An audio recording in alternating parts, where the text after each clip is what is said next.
Dopo la prima storica vittoria in eccellenza ottenuta nel turno precedente sul campo della Leonzio, la Polisportiva Gioiosa non va oltre lo 0-0 contro il fanalino di coda Mazzarrone, che ringrazia ed esce con un punto dall'Enzo Vasi di Piraino. I Granata, pur creando numerose occasioni da rete, non trovano infatti il guizzo vincente e non riescono a cancellare lo 0 nella casella delle vittorie casalinghe. Una sfida che la squadra locale prova subito a sbloccare, ma prima il destro di Meduani non centra lo specchio della porta, poi la punizione di Rezzos è respinta dal portiere, quindi Meduani, servito in aria da Pino, non trova l'impatto con la palla, e con i Granata che nell'occasione lamentano anche un possibile fallo da rigore sul numero 11, mentre il destro in aria di Pino al 25esimo si perde alto sulla traversa. Il Mazzarone tenta di venire fuori dal guscio, ma lo giudice non approfitta dello svarione difensivo Granata, concludendo debolmente tra le mani di Paterniti.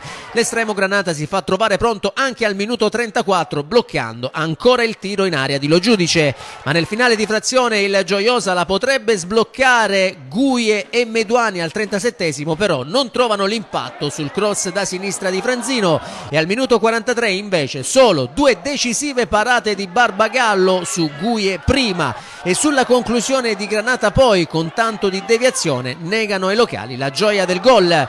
Nella ripresa, gara che regala meno emozioni, con il Mazzarone che si fa vedere con le conclusioni di Mannina al 60esimo e con la punizione di Strano al 65esimo che non creano problemi a Paterniti. Il Gioiosa invece ci prova con Franzino in acrobazia prima, Barbagallo blocca centralmente e dagli sviluppi di angolo all'87esimo, ma senza che nessuno trovi la deviazione vincente. Quindi nel finale il Mazzarone avrebbe comunque la chance per portare a casa la vittoria. Paterniti però è decisivo in uscita su Federico. Con questo pareggio il terzo casalingo, il Gioiosa, sale in classifica a quota 8 punti, mentre il Mazzarone si porta a 3 e rimane in ultima posizione.